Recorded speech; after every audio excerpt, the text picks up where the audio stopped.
As nossas batalhas, elas são quase sempre ganhas na mente. Sabe, tem uma frase da Margaret Thatcher, alguém já ouviu falar dela? Famosa dama de ferro, grande Margaret. Eu estou muito íntimo desses caras hoje. High level. A Margaret, cara, em alguns lugares dizem que essa frase é dela, e outros dizem que essa frase o pai dela citava, que é de um outro autor chamado Frank Outlaw. Não tenho a menor ideia de quem é. Alguém sabe quem é? Então vamos fingir que é da Margaret, que fica mais fácil, ok? Ela citou certa vez o seguinte: cuidado com seus pensamentos, porque eles se tornam palavras. Cuidado com as suas palavras, porque elas se tornam ações. Cuidado com as suas ações, porque elas se tornam hábitos. Cuidado com seus hábitos, porque eles se tornam o seu caráter. E tome muito cuidado com o seu caráter, porque ele se torna o teu destino. Uau! Você pode dar uma salva de palmas para a Margarete?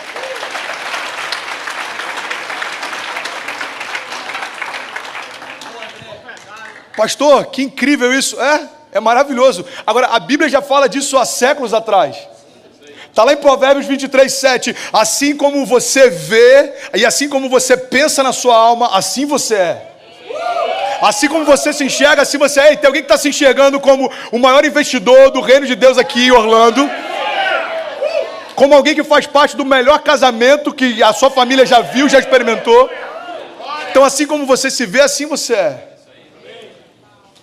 Cara, mudar a nossa mente vai mudar os nossos pensamentos, vai mudar as nossas atitudes, vai mudar as nossas palavras, as nossas declarações de fé. Isso vai mudar os nossos hábitos, isso vai transformar o nosso caráter, isso vai liberar o nosso destino. Irmão, você já deve ter visto uma cena dessa, você já deve ter conhecido alguém, ou talvez você já passou por isso. Você já viu um casal que a pessoa é tão ciumenta, que ela começa a gerar no outro interesse por alguém que antes nem existia? A mulher começa a falar pro cara: aqui, você estava olhando para ela, né?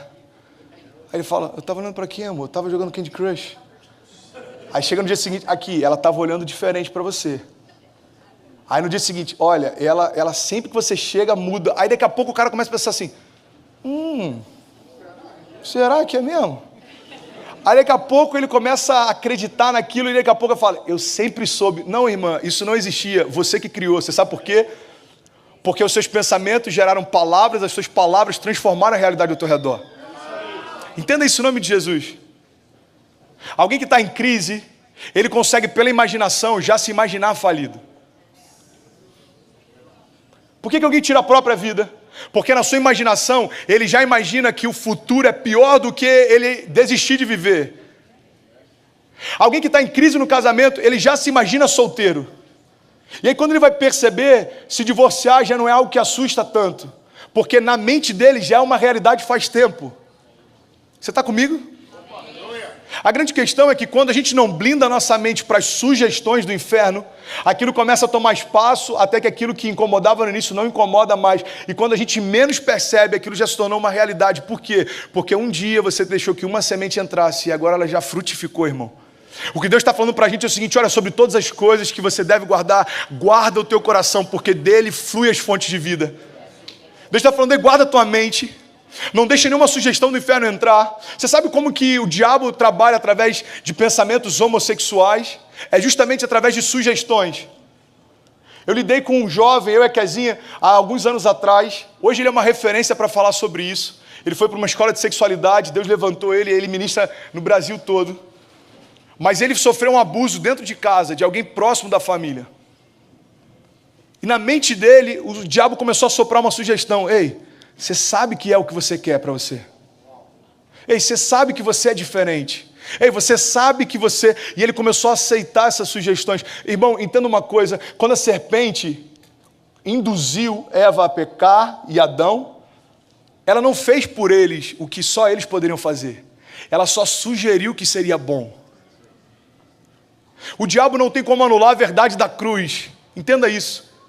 O diabo não tem como voltar no tempo e desistir da cruz. Então o que ele vai fazer? Ele vai tentar roubar de você todo o tempo a expectativa na redenção e no sacrifício de Jesus. O diabo não tem como retroagir as promessas que Deus já liberou sobre você. Então como é que ele faz? Ele tenta atacar a tua mente, sugerindo que aquilo que Deus te prometeu não vai se cumprir. O diabo ele não tem poder para desfazer o que Cristo já fez. Então como que ele tenta militar? Fazendo com que a nossa mente tenha menos expectativa em relação àquilo que Deus faz do que a gente tem expectativa em relação àquilo que o diabo faz. É por isso que se você for parar para falar sobre lutas com alguém, você vai perceber que tem mais gente que tem conhecimento a respeito de batalhas espirituais do que daquilo que Jesus já venceu na cruz.